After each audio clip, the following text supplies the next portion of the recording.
अपने पड़ोसी देशों के साथ संबंधों को सहज और शांतिपूर्ण रखने के लिए भारत ने न सिर्फ अपनी ओर से हर स्तर पर पहल की, बल्कि कई ऐसी परिस्थितियों में भी सकारात्मक रुख अपनाया जहां पर विपरीत परिस्थितियां देखी गई। और इसी का उदाहरण है कि आज चीन के साथ भारत के जो रिश्ते हैं वो अब पटरी पर लौट रहे हैं। ये बात हम नहीं बल्कि खुद विदेश मंत्री एस जयशंकर ने भरी सदन में कही।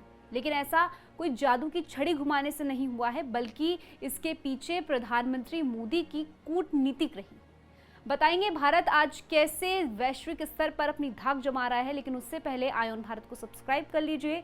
स्वागत है आपका। मेरा नाम तान्या अधिकारी है और आप आयोन भारत देखना शुरू कर चुके हैं। लंबे समय से पाकिस्तान और चीन के रवैये की वजह से सीमा पर अक्सर तनाव और टकराव के हालात पैदा होते रहे और उसके पीछे कौन रहा ये पूरी दुनिया जानती है। बिना किसी उकसावे के चीन वास्तविक नियंत्रण रेखा के पास जिस तरह की गतिविधियां चलाता रहा, भारत ने हर बार कूटनीतिक स्तर पर इसका जवाब दिया। और ये प्रधानमंत्री मोदी की कूटनीति ही रही कि आज बिना किसी हिंसा के, बिना किसी युद्ध के चीन वापस अपनी सीमा पर लौट रहा है।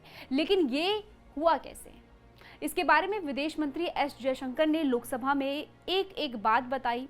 कहा, अप्रैल मई 2020 में चीन के सैनिकों के इकट्ठा हो जाने से टकराव की जो नौबत बनी थी उसमें काफ़ी हद तक सुधार हुआ है।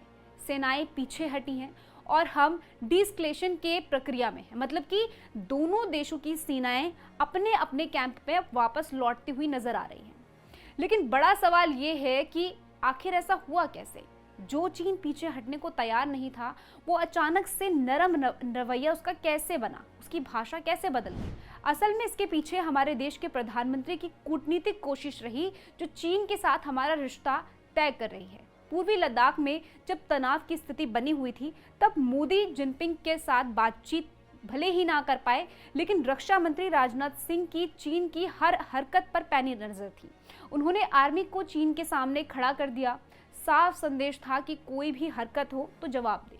बर्फीली वादियों में जब चीन के सैनिक कांप रहे थे तब हमारे बहादुर सैनिक उनके सामने डटकर खड़े थे। और यही कारण था कि चीन को झुकने पर भारत ने मजबूर कर दिया।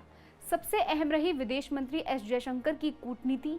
उन्होंने हर मंच से चीन को साफ संदेश दिया कि भारत उनके आगे झुकने को तैयार नहीं है। लेकिन पर्दे के पीछे दोनों देशों के बीच बातचीत बनती रही। खुद चीन के विदेश मंत्री से मिले, वहीं से रिश्ते सुधरने शुरू हुए। करीब 31 दौर की बातचीत हुई, कभी दिल्ली में तो कभी चीन की राष्ट्रपति बीजिंग में। दोनों देशों के प्रतिनिधियों के बीच बातचीत तो होती रही, लेकिन इस बीच सेना भी पीछे नहीं हटी। दोनों देशों के कोर कमांडर स्तर पर करीब 22 बार बैठकें हुई। कहाँ से सैनिक कैसे पीछे हटेंगे, इसकी रणनीति यहीं पर बनी। कई बार इस मीटिंग में आर्मी के टॉप कमांडर भी शामिल हुए। उनकी ग्राउंड रिपोर्टिंग ने दोनों देशों के रिश्ते की नई नींव रखी। और इस सब में सुरक्षा सलाहकार अजीत डोभाल भी अहम भूमिका में नजर आए। उन्होंने पूरी पावर दी, नेताओं से बातचीत करने की छूट दी और आज जो नतीजा है वो सबके सामने है। मोदी सरकार को मिली इस सफलता से एक बात तो साफ है कि वो ये कि विपक्ष ने जो नैरेटिव गढ़े, जो झूठ जनता को परोसे, हर बार विदेशी मंच से भारत को बदनाम करने की जो कोशिश की, उन सभी पर पीएम मोदी ने पानी फेर दिया। आपको याद होगा कि राहुल गांधी ने कोई मौका नहीं छोड़ा ये बताने में कि भारत जो है, भारत की जो सीमा है वो चीन ने हड़प ली है। ये भी कहा गया कि चीन ने भारत की सीमा को पार कर दिया है। शायद राहुल गांधी को मालूम नहीं है कि 1962 में कांग्रेस पार्टी की सत्ता में रहते ही भारत चीन से युद्ध हार गया था। ये वही पार्टी है जिसने चीन से युद्ध में समझौता कर लिया था। लेकिन आज जब ये पार्टी विपक्ष में है तो इन्होंने कोई मौका नहीं छोड़ा झूठ फैलाने का।